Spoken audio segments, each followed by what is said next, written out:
Boa noite. Vamos continuar então nosso estudo do Evangelho de Mateus. Nós estamos no capítulo 13 do Evangelho de Mateus, estudando a parábola do joio e do trigo. Algumas versões, a parábola do joio, né? Em outras, a parábola dos 2 grãos, vai depender um pouco da tradução, né? A tradução que a gente está seguindo, que é a tradução da Federação Espírita Brasileira. Nós aqui conhecemos com a parábola do joio e do trigo. E eu acho importante destacar as 2 plantas hoje novamente, porque eu tenho aprendido uma coisa sobre o estudo do Evangelho de Mateus, especificamente Mateus. Mateus conseguiu compor um livro muito didático, um livro de professor mesmo, um livro apostila, um livro para alunos.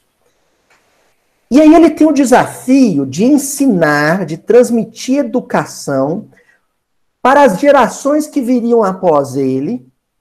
E quando eu falo ele, eu me refiro aos autores, a todos que participaram da composição do livro.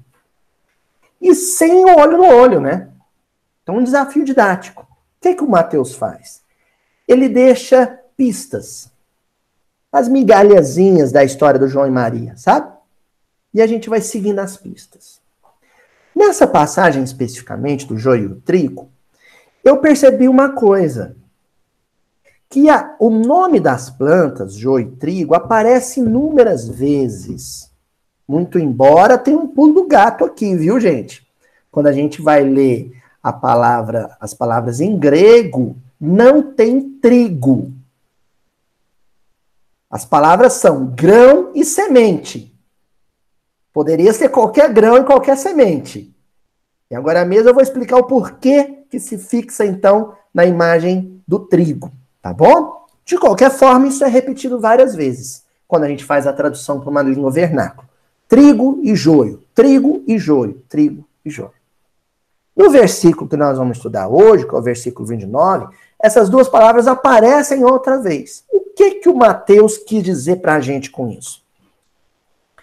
Cada vez que esse par aparece em algum trecho da passagem, é o educador Mateus, ou os educadores que ajudaram a compor a obra, dizendo para a gente assim, dá para ir mais fundo, dá para aprofundar.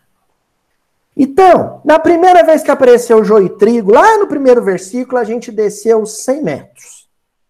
A gente mergulhou no mar 100 metros. Da segunda vez, mais 100 metros. Da terceira vez, mais 100 metros. Enfim, cada vez que essas palavras aparecerem, eu pretendo voltar nelas, só que aprofundando mais. Quando o assunto é entendimento evangélico, o céu é o limite. Então, para o versículo de hoje, o versículo 29, novamente nós vamos aprofundar nessas 2 palavras. Tá? Então, o versículo 29 diz assim, ele, porém, diz, não para que ao recolher o joio, não desenraizeis junto com ele o trigo. Então, no versículo anterior, no 28, a gente viu os servos dizendo para o Senhor, olha, cresceu o joio junto com o trigo, o Senhor quer que a gente vá lá e arranca? E a resposta do Senhor é, não, para que ao recolher o joio, não desenraizeis junto com ele o trigo. Então, nós vamos começar o nosso estudo hoje voltando nas 2 palavrinhas. Palavrinha joio e na palavrinha trigo. Tá certo? Para fazer esse estudo de hoje, eu tive que estudar um pouquinho sobre botânica e os usos dessas plantas no tempo de Jesus, no século I. Tá? Novamente, eu tive que aprofundar o estudo sobre as palavrinhas.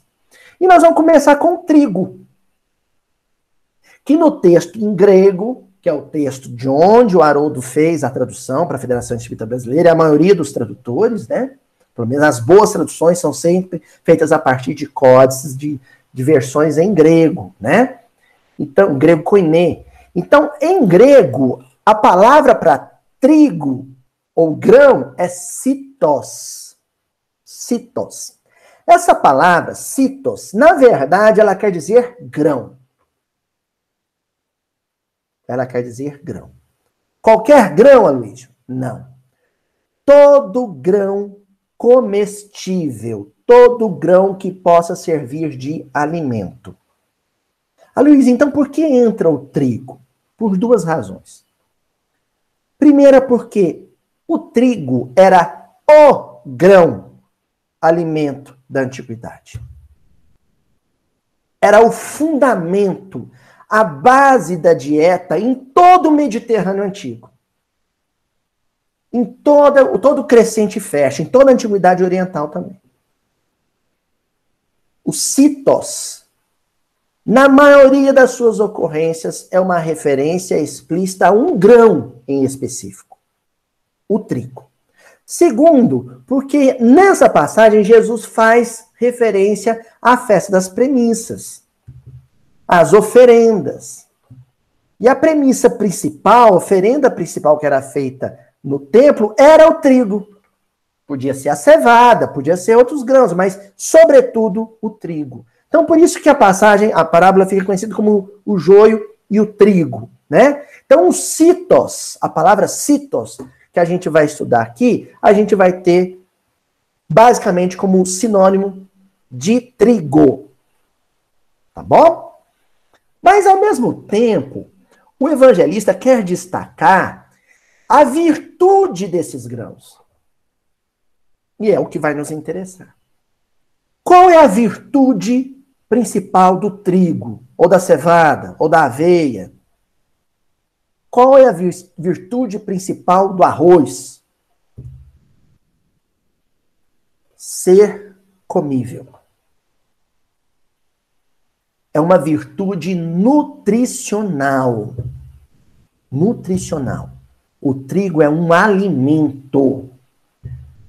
E tem uma expressão que diz, bem mineira, saco vazio, um par em pé.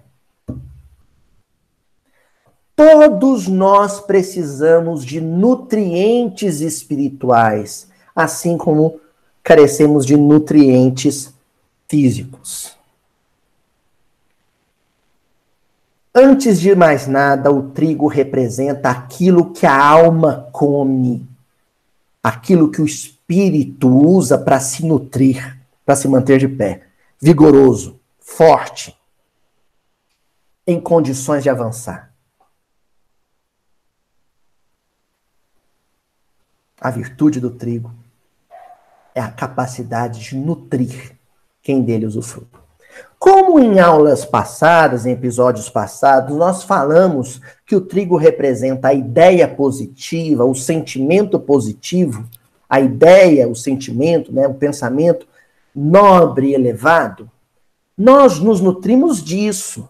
Esse é o nosso alimento fundamental do espírito. Por que vocês estão uma hora dessa aqui, o pessoal de Uberaba, em casa, né, assistindo?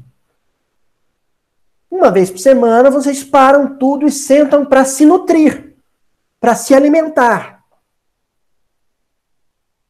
Por que vocês param para escutar uma música do Tim Vanessa? Por que param para ler um livro? Porque sem esse alimento, a gente perde as forças, a gente desfalece, a gente padece de inanição espiritual, fraqueza espiritual. Fica um tempo afastado desses conteúdos de espiritualidade. Fica um tempo distante do Tim Vanessa. Fica um tempo distante do Mildinho, dos romances do Emmanuel, das palestras do Haroldo Dutra,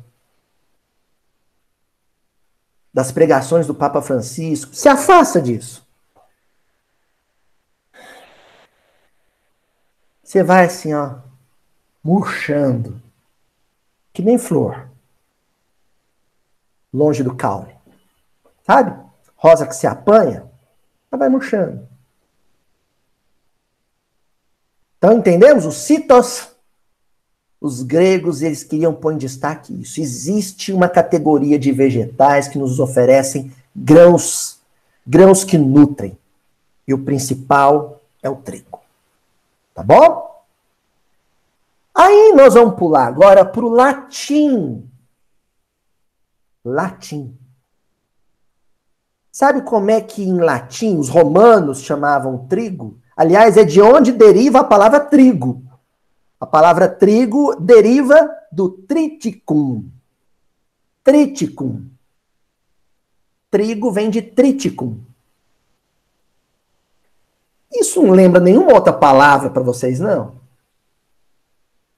Eu sei que agora vocês devem estar nos 3 tigres tristes comendo trigo.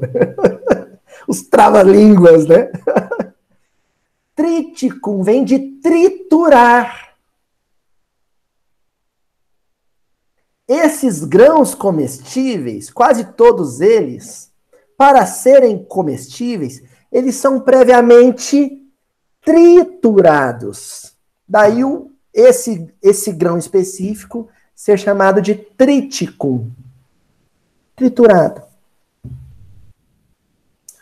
O trigo, essa semente, esse grão, se permite ser castigado, judiado, macerado, maltratado. Ele sofre com atrito, peso da pedra sobre ele, da mó de pedra sobre ele. Não existe boa ideia e bom sentimento nesse mundo em que vivemos que não sofra uma reação dolorosa. Que não sofra do mal uma reação truculenta. Só que é o ataque das sombras sobre a luz que projeta a luz. Quando o Livro dos Espíritos sofreu aquele ataque no Alto de Fé em Barcelona, né? E vários exemplares formaram uma grande fogueira, foram queimados. Kardec ficou triste, mas ficou triste. Os espíritos disseram para ele, tá em obras póstumas isso, né? Não se apoquente. Trabalha e faz uma nova edição e divulga tudo de novo. Isso que aconteceu vai ser uma ótima propaganda. Vai ser uma ótima propaganda. E foi. Porque muita gente ficou curioso, né? Para saber por que esses livros estão sendo tão perseguidos. O que tem neles? Eu quero saber. Não é? Então, assim como o trigo, as ideias cristãs genuínas, o sentimento cristão genuíno, vai ter que ser moído pelo peso do mundo, pelo peso do materialismo do mundo, para oferecer o que tem de melhor, né? A flor de farinha, né? O fruto refinado do seu sofrimento, a farinha com que se faz o pão. Triticum. Olha, tem de coisas que nós estamos descobrindo no grego e no latim. Porque é o seguinte, as 3 civilizações fundamentais do texto bíblico são Grécia, Roma e Hebreus. Gregos, romanos e hebreus. Essas 3 culturas são o tripé, o alicerce de toda a narrativa bíblica. Nós já mencionamos aqui os gregos. Os textos bíblicos foram, do Novo Testamento, escritos em grego. Alguma dúvida sobre Mateus, mas em geral em grego. E falamos de Roma, a cultura latina. Porque a cultura universalista da época era romana. Israel ficava em Roma. Era uma província romana, né? Mas a cultura dos personagens bíblicos fundamentais era a cultura hebraica, então a gente não pode deixá-la de fora. Jesus era um hebreu. Né? E como é que se fala trigo em hebraico? Ritar. Ritar. Se for transliterar, põe um CH na frente, aquele R aspirado, ritar. Um Hzinho no final. É o trigo. Agora, olha que interessante. O Ritar, ele resulta de 2 radicais hebraicos, né? O Hanat e o Hanutim. Hanutim e Hanat, juntos, assim, tem uma mesma estrutura consonantal, né? Que seria o nosso H, o nosso N, o nosso T, né? Hanat quer dizer temperado. Todos os grãos, eles precisam passar por um processo de secagem que a agricultura, os técnicos agrícolas chamam de temporização. Ou seja, tem que ser deixado no grão uma dose certa de umidade interior que lhe permita, né, conservar suas características nutricionais, e, no entanto, ele deve ser secado a tal ponto em que ele não seja vítima da ação de fungos e bactérias que o deteriorem. Então, tem que ser uma têmpera, e tem que ser temperado no processo de secagem. Não pode tirar a umidade mais, não pode deixar a umidade mais. Temperado. Isso é o Hanata.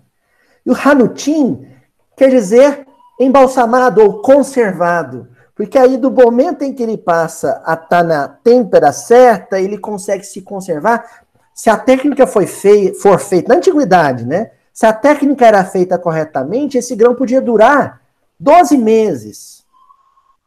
Para uma civilização onde né, a produção era tão exígua ainda, com técnicas agrícolas muito rudimentares, no ambiente árido, você conservar o que foi colhido por até 12 meses era vital. Daí a gente extrai mais duas características do nosso trigo.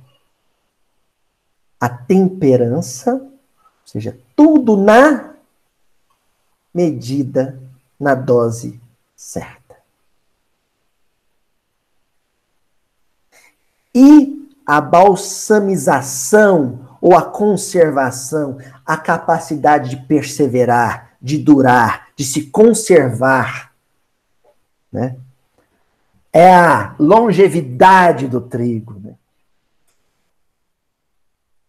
É o alimento espiritual que permanece, que dura, que se conserva, que não é perecível. Existem ideias que são perecíveis, que são lançadas hoje e desaparecem amanhã. Não é? Mas existem ideias que duram séculos. O cristianismo é esse trigo. Porque tudo ali na palavra de Jesus era medido, né? Nem de mais, nem de menos, temperado, Hanat. Então também é Hanutim. Também se conservou, se manteve, atravessou séculos e séculos e séculos. Isso é o trigo. A capacidade de nutrir, a capacidade de se sacrificar, se deixar ser triturado, a capacidade de se autotemperar e a capacidade de se conservar. Toda ideia e todo sentimento que tiver essas virtudes é trigo. É boa semente nas mãos de Deus. E o contrário disso? Aí é o joio. Que em grego é o zizania, ou zizania, ou zizanion. Joio em grego é zizania. Tá bom? Os gregos, gente, como era uma cultura muito aberta, né? Os gregos eram grandes navegadores, né? A cultura grega era muito aberta, né, para a influência de outras culturas. Muitas palavras gregas têm origem de outras regiões, como, por exemplo, a própria Zizânia, que vem de Zizan, da região da Suméria antiga, né? Zizan quer dizer trigo. Como assim, Luísio? Mas joio, em grego, quer dizer trigo. Agora é um pulo do gato. Essa divisão entre o joio e o trigo, como plantas que pertencem a uma mesma família, são gramíneas, porém de gêneros e espécies diferentes, isso é uma coisa pós-estudo botânico. É uma coisa que a botânica moderna descobriu e classificou. São gramíneas, mas de espécies e gêneros diferentes. A mesma família de plantas, mas gênero e espécie diferente. Isso é recente, porque na antiguidade se acreditava que o joio era um tipo de trigo. Entenderam? Se acreditava que o joio era um tipo de trigo. Daí, zizânia vir do sumério zizan, que quer dizer também trigo. O joio, na antiguidade, era um trigo. É trigo também. Ué, Luiz, mas eles não sabiam a diferença, tanto que na parábola diz que é para arrancar um. Aí é alguma coisa muito específica que a gente vai encontrar no hebraico. Porque no hebraico é zunim. Joio é zunim. Zunim. É joio. E o zunim vem de um radical, que é o zanar. Zanar quer dizer prostituição ou adulteração. Alguma coisa que se adultera, que se prostitui, que se corrompe, que se degenera.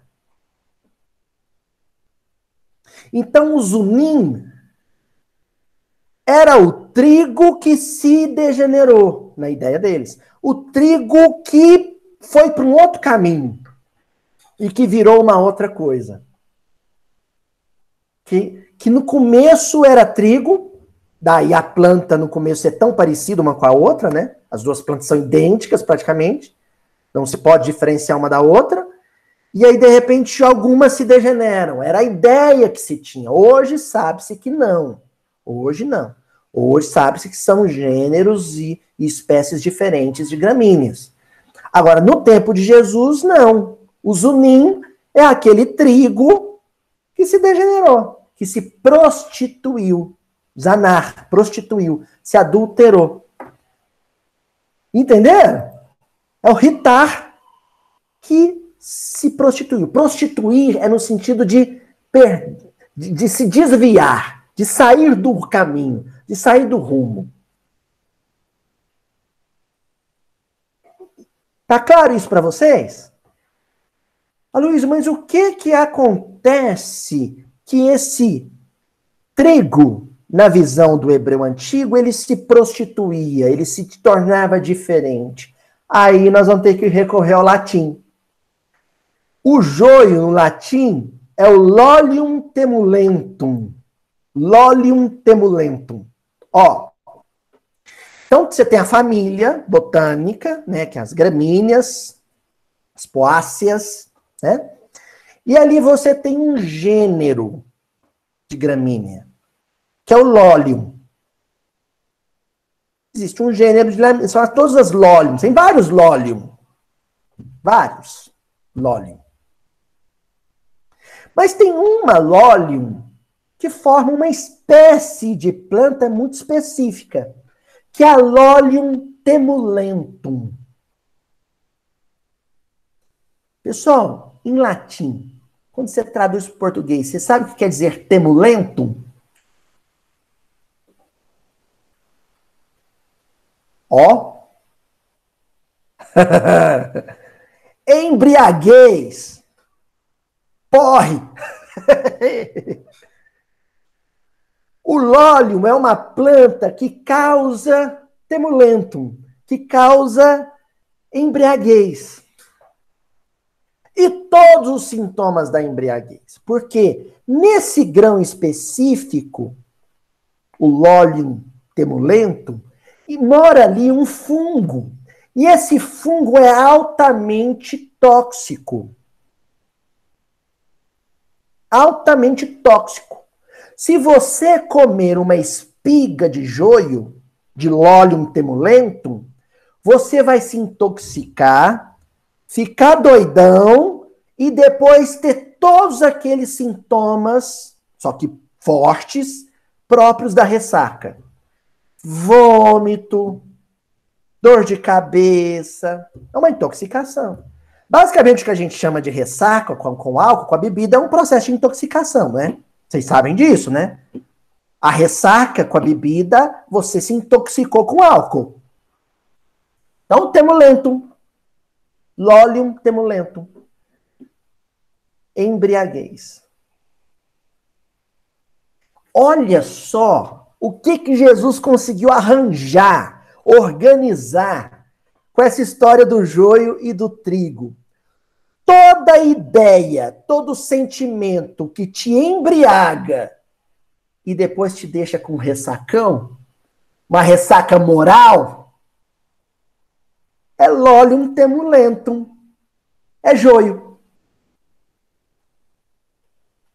Então você vê um discurso de um religioso, um discurso inflamado, falando mal de outros religiosos, você fica impregnado daquilo, entra na dele, fica doidão que nem ele, chapadaço que nem ele, ofende os outros, magoa os outros, faz besteira, depois você cai em si, o efeito da droga passa, o efeito do joio passa, e você fica com uma enxaqueca, com uma dor de cabeça, quando eu não consigo nem lembrar direito que o que eu fiz, só sei que o que eu fiz não foi legal.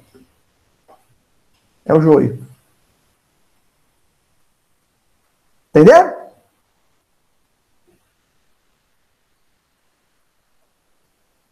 Então, acho que a gente revisitando as duas palavrinhas e vendo as duas possibilidades, no grego, no latim, no hebraico, a gente acabou conseguindo recolher as virtudes do trigo e as toxinas do joio. As virtudes de um, os vícios do outro, né, os defeitos do outro. Isso é vital para o estudo dessa parábola. Tá bom? Só que nesse versículo, e aí entra a próxima palavrinha que nós vamos estudar do versículo, o Senhor fala para os servos, olha, ainda não. Não procedam ainda o desenraizamento. Ele diz, não desenraizeis ainda. Nenhuma, nem a outra. Depois, sim. Vai ser o desfecho da parábola. Depois, vai ter que desenraizar o joio e deixar enraizado o trigo até o momento da ceifa. Da ceifa. O joio primeiro. Por quê? Olha, sem que frutifique, sem que venha o pendão, sem que venha a granada, a grana, o grão, não tem como fazer a distinção. Porque os grãos do Lolium temulentum, zizânia, eles são escuros. E os grãos do trigo, ritar, citos, eles são dourados. Você só consegue distinguir um quando o outro surge. Quando a luminosidade do outro surge. Enfim, a gente só consegue reconhecer em si defeitos e vícios quando já brotou no nosso coração algumas virtudes. Concordam? Se eu já não possuir algumas virtudes, algumas qualidades morais, eu não terei condições de identificar vícios, defeitos.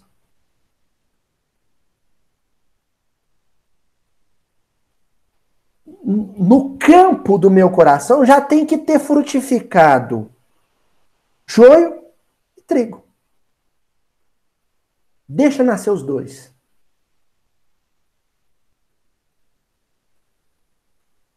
Aí você vai saber fazer a crítica. Você vai entrar no processo de crise crítico, em que você vai saber separar um do outro. Identificar um, identificar o outro. E promover o desenraizamento.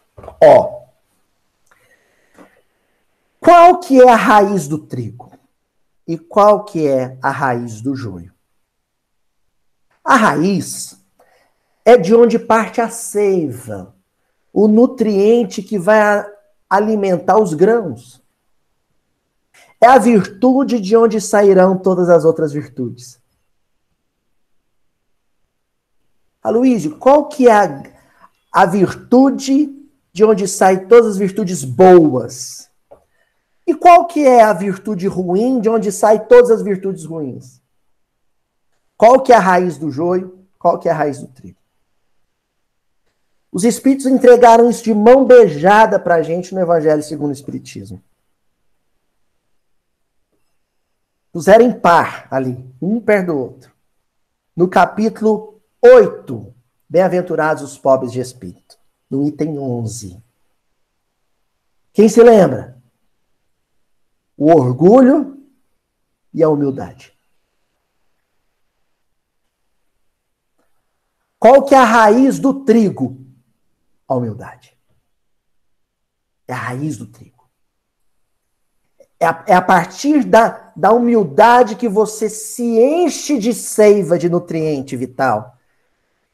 E isso vai alimentar, nutrir todas as outras virtudes. Todas as sementes que você vai espalhar pelo mundo. E a raiz do joio é o orgulho. É de onde nascem todos os defeitos, todos os vícios. Então, existe um momento para você fazer o desenraizamento. Sabe por quê? Você não pode desenraizar as duas ao mesmo tempo. Porque se você desenraizar a humildade, você não reconhece que tem orgulho. A única pessoa que admite que é orgulhosa é aquela que se tornou humilde. Entenderam? Para você reconhecer a presença do orgulho, é necessário que já exista a presença da humildade. Aí os dois vão conviver por um tempo, vai surgir ali um combate íntimo, até que a humildade vence o orgulho. Por isso que nós vamos ler alguns tópicos desses itens, desse item, e acho que não vem necessidade de ler mais nada. Hoje é obra básica. Porque esse item começa, a mensagem do Lacordaire, né? A mensagem de 1863, começa com Lacordaire dizendo assim: a humildade é virtude muito esquecida entre vós. A humildade é virtude muito esquecida entre vós. Sabe quem nós somos?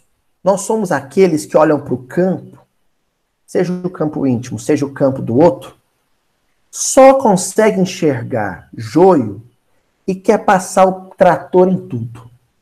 Vem com um trator assim, ó, colheitadeira e mandar a lâmina geral. A gente tem ideia fixa com defeito alheio. E quando a gente está num dia ruim, de autopiedade, deprimido, aí a gente só tem visão para os nossos defeitos também. A gente é aquele sujeito que quer matar o carrapato, mas para matar o carrapato, ele manda pôr fogo na vaca. Entendeu? Você tem que matar o carrapato, você manda explodir a vaca. Para você combater um defeito em si, você não precisa ignorar, aniquilar todas as outras virtudes que você tenha. E isso vale para os outros. O fato de alguém ter um defeito não quer dizer que eu precise ignorar todas as outras qualidades dessa pessoa.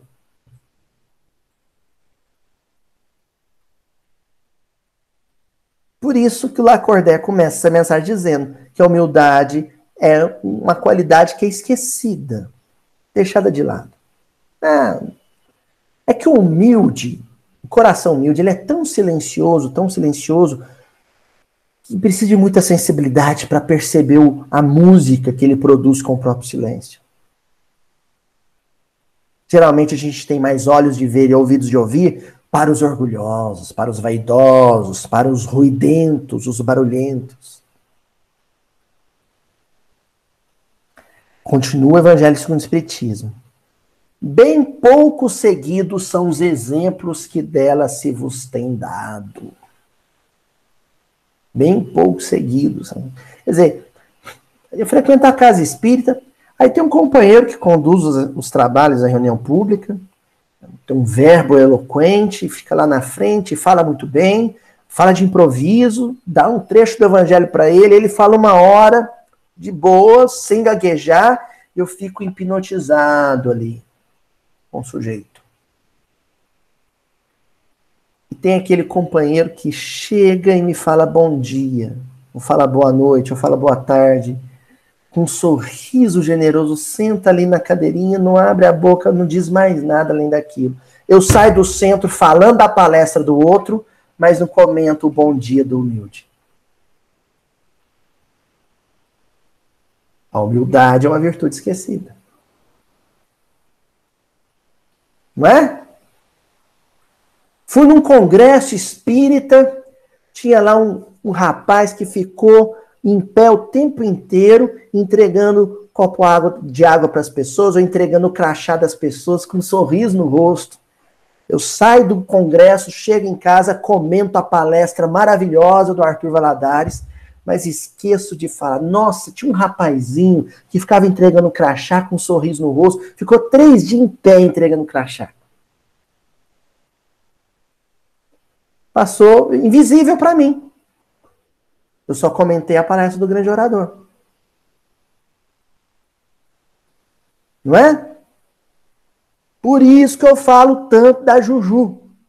Porque quem mais trabalha para o humildinho sair é a Juju. Ninguém faz mais que a Juju. Ninguém. E filme, edita, e põe no ar. A Juju é o anjo mudo do humildinho. Viu, Juju? Palmas para Juju. 7.000 palmas para Juju. Hein? E continua o Evangelho segundo o Espiritismo assim. Entretanto, sem humildade, podeis ser caridosos com o vosso próximo? Claro que não. Porque a humildade é o reconhecimento da própria humanidade. E se eu me reconheço humano, eu me reconheço igual. E se eu reconheço igual, eu me reconheço igual no conforto e igual na penúria. Igual nas virtudes e igual nos defeitos. Igual nas carências e igual também no socorro. O outro precisa de mim porque eu preciso do outro. Sem humildade não tem caridade. Quem sai com o porta-mala do carro cheio de cobertor e pão com leite, né, tia Adriana? Para distribuir para os moradores de rua, é porque reconhece. Ali está um ser humano igualzinho a mim. Amanhã posso ser eu. Ontem talvez tenha sido eu. Isso é reconhecimento de humanidade. Você se humaniza. Entendeu? Então, um gesto trigo, um sentimento trigo, uma ação trigo, ela tem por raiz a humildade. Continuando. Não. Pois que este sentimento nivela os homens, dizendo-lhes que todos são irmãos, que se devem auxiliar mutuamente e os induz ao bem. Peço a Deus que estejamos entrando numa fase em que os povos se olhem como iguais, em que governantes e súditos olhem uns para os outros como irmãos, iguais, próximos, humanos. Eu sou um humanista inveterado. Eu acredito que isso vai ser possível, que já está sendo. Eu acredito nisso. Se a humildade apenas vos adornais de virtudes que não possuís, como se trouxessem um vestuário para ocultar as deformidades do vosso corpo. Ó, sem a humildade, apenas vos adornais de virtudes que não possuís, como se trouxesseis um vestuário para ocultar as deformidades do vosso corpo. O que o joio faz? Tenta cobrir as próprias chagas, para que o mundo só tenha olhos para as chagas dos outros. Uma das características das mensagens joio, dos discursos joio, dos livros joio, das canções joio, é falar mal dos outros. Canção joio. Peguei, liguei o rádio, tá lá uma moda sertaneja, tá lá um pagode, tá lá um rock and roll, em que o cantor fica falando, aquele ordinário me abandonou, aquela miserável me traiu. Isso é ideia joio, porque a letra da canção é falar mal do outro o tempo inteiro. Sujeito pega, entra na internet, grava um vídeo para falar mal dos outros. Isso é joio. Falar mal da federativa fulano de tal. Falar mal dos livros fulano de tal. É joio. Por quê? Porque falar mal dos outros é um jeito de esconder as próprias deficiências, de ocultar as próprias chagas. É uma estratégia. Uma estratégia tão humana, tão demasiadamente humana, típica de corações que se acham divinos. Certo? Aí o Lacordaire, no parágrafo seguinte, vai falar do orgulho. Ele deu a deixa no final do primeiro parágrafo, no parágrafo seguinte ele vai falar do orgulho. Agora é joio. E ele começa dizendo assim, o orgulho é um terrível adversário da humildade. Tem coisa mais parábola, joio, trigo, do que essa frase? O orgulho é um terrível adversário da humildade. O joio é o principal inimigo do trigo. Tanto é que no direito romano, ao tempo de Jesus, isso era considerado crime, passivo de castigo corporal e prisão. Se alguém semeasse joio na lavoura de trigo do seu vizinho, e isso fosse provado, vocês lembram no Paulo e Estevão, que o Iorredeb pôs fogo no trigal do Licínio Minúcio? Plantar joio no trigal de alguém era tipo pôr fogo. Era crime. Punição com castigo e prisão. Porque se sabia que isso poderia arrasar toda a colheita. Ia dar um trabalho danado separar um do outro. Ceifar um sem prejudicar o outro. Ia dar um trabalho danado. Então, corações que espalham ideias negativas estão cometendo um crime terrível. Porque isso vai dar trabalho para os outros depois separar o que é ideia boa do que é ideia nociva. Então, o movimento espírita, por exemplo, é uma grande lavoura. Tem muita ideia trigo e muita ideia joio.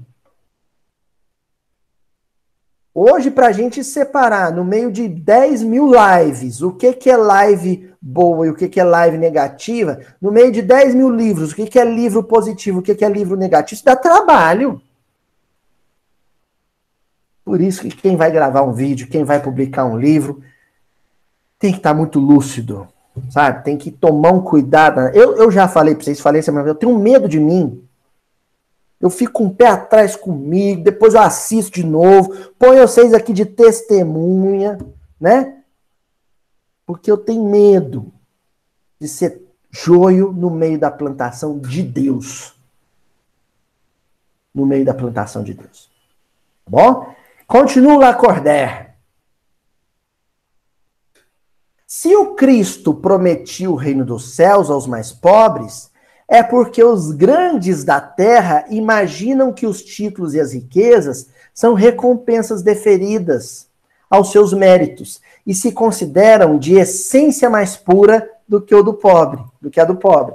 Então, olha só como é que começam a disseminar as ideias malfazejas.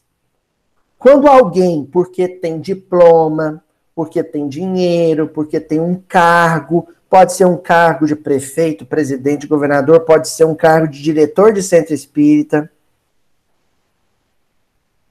Quando alguém se acredita diferente dos outros porque tem títulos e posições de destaque social.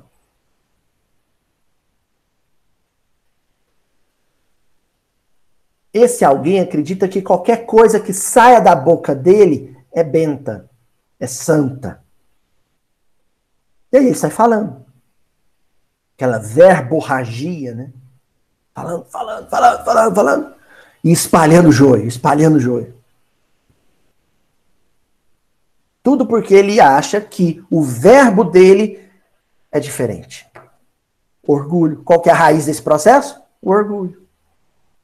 O orgulho, vamos dar uma definição simples e fácil aqui para vocês gravarem. Orgulho é um conceito superlativo de si mesmo.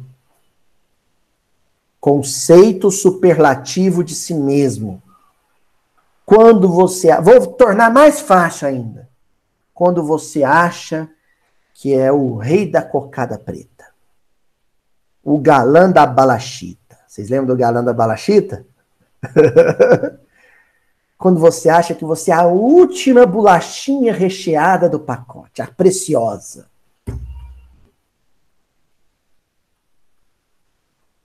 Esse cara sou eu, já diria o velho Roberto Carlos, né? Esse cara sou eu. É um problema, porque você vai intoxicar muita gente, mas também vai se intoxicar, né? Você tá bebaço, né? Todo bêbado acha que ele é a estrela da festa. Você vai num casamento, quem é que sobe no palco com a banda? Sobe na mesa e dança. Ó, bebam. Por quê? Porque ele acha que todos os holofotes da festa estão voltados para ele. E passam a estar, de certa forma, né? De certa forma, passam a estar. Daí o Lolium temulentum. Ele tem um comportamento temulentum. Um comportamento embriagado.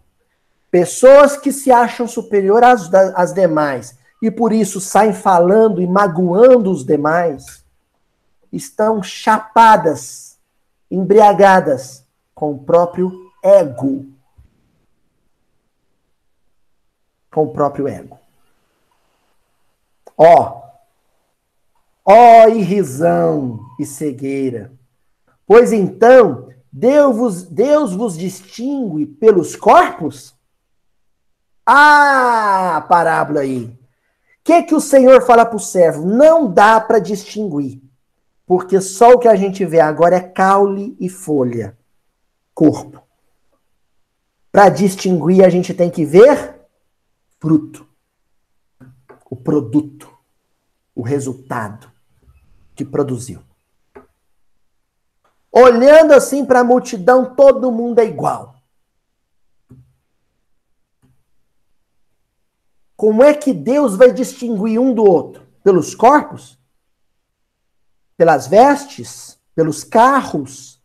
Pelos diplomas? Pela espiga? Pelo grão? Pelo fruto que deu? Se é escuro ou dourado? Se é tóxico ou se é nutritivo? E avança o Lacordaire. O envoltório do pobre não é o mesmo que o do rico? Terá o Criador feito duas espécies de homens? Olha, usando um termo botânico, né? Duas espécies de homens? Tudo o que Deus faz é grande e sábio. Não lhe atribuais nunca as ideias que os vossos cérebros orgulhosos engendram. O que se espalha de joio pelo campo é semente espalhada pelo próprio homem. E o homem inimigo, o homem adversário, o homem diabo. Porque Deus só espalhou trigo. Deus só espalha o trigo. Certinho? Vou avançar? Aí vem o outro parágrafo do texto do Lacordaire. Ah, lança sobre ti um pouco de humildade. Frase gigante, gente. Isso aqui agora, nossa, isso aqui daria uns 50 episódios só essa frase. Lança sobre ti um pouco de humildade. Vamos substituir essa palavra humildade por uma outra? Autocrítica. Autocrítica. E olha que o Lacordaire nem está falando muito, ele está falando pouco. Um pouquinho de autocrítica já seria o suficiente para a gente descer do pedestal em que se colocou. Não precisaria de muita. Um pouquinho de autocrítica. Entendeu, Tânia?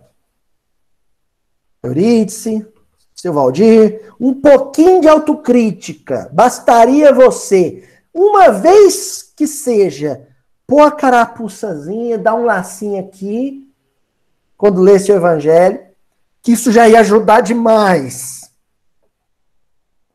Isso já seria a raiz de muitas outras virtudes, de muitos atos nobres seus. Mas a gente não lança sobre si um grão, um pingo de humildade, um pingo de autocrítica. A gente não se enxerga. Não tem essa expressão? Se enxerga, fulano. Vê se enxerga. A gente não se enxerga.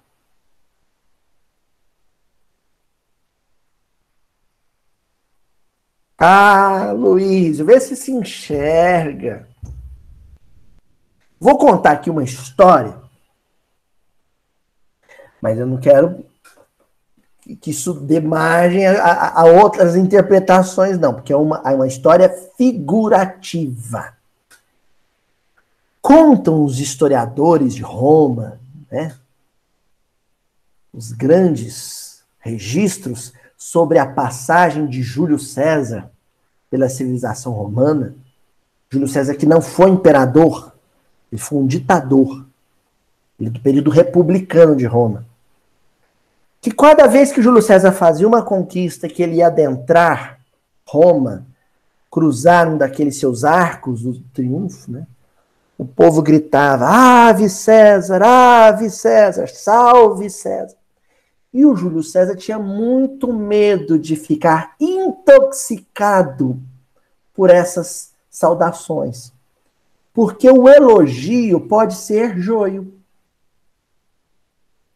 O elogio demasiado, exagerado, ufanista à personalidade de alguém pode ser um grão de joio que vai embriagar o outro, intoxicar o outro. Então, para ele não ser intoxicado com isso, ia junto com ele na biga um escravo que tinha a função, estava autorizado a fazê-lo, chegar no ouvidinho dele e dizer assim, mestre, és calvo, feio e barrigudo. Não estamos ofendendo os calvos, nem os feios, nem os barrigudos, até porque eu tô careca, sou feio até, e a barriga, graças a Deus, o vídeo corta. Mas é só para a gente demonstrar aqui que a intenção do Júlio César era sempre se enxergar tal qual ele era, porque se ele entrasse na onda do povo, ele ia achar que era Adonis. Um Apolo. Entenderam? Então, a humildade é esse trigo, essa raiz do trigo, né? Que faz a gente manter sempre o pé no chão, né? O enraizamento. Senão a gente vira outra coisa. Tá? Avançando mais um pouquinho, no texto de Lacordaire, se te enterras no orgulho, a raiz de novo, agora a raiz do joio. Se te enterras no orgulho, quanto então te lamento, pois bem digno de compaixão serás. Porque o Senhor olhava para a plantação, depois que ela deu fruto, e olhava as espigas de joio, Ele olhava e falava assim, tadinho, vai tudo pro fogo. Vai tudo, ó, o cutelo vai, ó, pá, cortar na raiz. Digno de compaixão. E aqui eu já quero adiantar alguma coisa que a gente vai ver lá na frente. Porque pessoas são ideias. Quando você pensa na individualidade do ser, eu, Aloysio, sou um conjunto de ideias ambulantes, certo? Então, do mesmo jeito que a parábola do joio e o trigo afirma que as ideias joio serão erradicadas, serão arrancadas e lançadas ao fogo, também pessoas que as encarnam o serão, mas no sentido espiritual. Viu, gente? Pelo amor de Deus, não corta. Eu tenho medo desse de pílulas, cortar o vídeo em 5 minutos, soltar lá, depois pronto. A Luísa disse que é para pôr fogo no povo. Nossa Senhora, pelo amor de Deus. Pessoas espiritualmente são retiradas da plantação de origem. Qual é o nome disso? Exílio. Então, para que certos conjuntos de ideias sejam extirpados da existência no planeta Terra, será necessário que alguns conjuntos de espíritos sejam transmigrados para outros convívios planetários. Porque as suas ideias representam joio no conjunto de ideias divinas que representam o trigo. E eles próprios representam joio no conjunto de pessoas que servem ao Cristo. Entendeu? Mas isso a gente vai aprofundar lá no conjunto de versículos que é a explicação da parábola do joio e do trigo. Né? Jesus explicando a parábola do joio e do trigo, ele vai mencionar isso. Ele vai citar isso. Por enquanto, nós vamos ficar na base do ensinamento, que é o joio representando ideias e sentimentos. Enfermiços, doentios, tóxicos, né? E aí o Lacordaire pega e dá um puxão de orelha e faz um questionamento doído. Ele fala assim, orgulhosos! Ó, está se dirigindo a um grupo específico de corações que se comprazem com o espalhar de ideias tóxicas. Ele chama de orgulhosos. Orgulhosos, que éreis antes de serdes nobres e poderosos. Orgulhosos, que se acham acima do bem e do mal. Orgulhosos, que se acham em condições de falar o que bem entendem. Não tem aquele parente no grupo do WhatsApp que ele é verborrágico, assim, ele fala o que vem na cabeça, ele acha que é melhor que os outros. Que a fala dele tem que ser engolida, goela abaixo, porque foi ele que disse e pronto.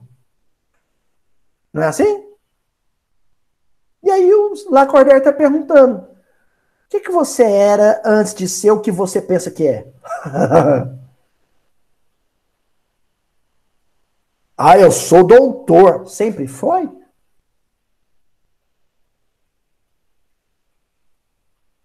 Ah, eu sou rico. Sempre foi? Foi, eu nasci em berço rico.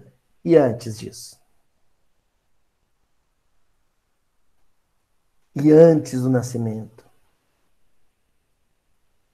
Por isso que a ideia da pré-existência ao berço incomoda tanta gente. Porque você tem que assumir que talvez em existências passadas tenham sido outras coisas, senão aquilo que você se ufana de ser. Diretor, presidente, professor, engenheiro, chefe de família. Acrescenta Lacordaire. Talvez estivesses abaixo do último dos vossos criados. Curvai, portanto, as vossas frontes altaneiras, que Deus pode fazer se abaixem, justo no momento em que mais as elevardes. Então o sujeito está lá assim, espalhando joio para a humanidade inteira. Eu posso, eu faço, eu quero, eu sou. Aí vem Deus, pega a ponta do tapete e faz assim. Vup! Na hora que o outro choca, aquele nariz arrebitado contra o chão, pá! Deus sorri amorosamente e diz: meu filho, o que você pode, o que você é, o que você faz agora que está no chão? Como diria a dona Armênia, que está na chão. Ana Clara não lembra da dona Armênia, certamente.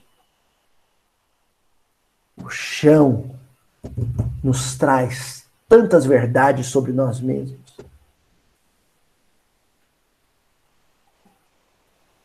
Não é?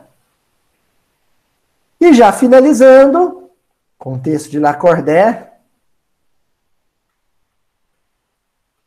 na balança divina são iguais todos os homens. Só as virtudes os distinguem aos olhos de Deus. Distinguem. Só as virtudes vai te dizer se o que você fala é trigo ou joio, se o que você é trigo ou joio. A única coisa que nos distingue aos olhos de Deus e nos apresenta como planta dourada ou planta sombria é aquilo que fazemos, é aquilo que somos na convivência com os nossos semelhantes.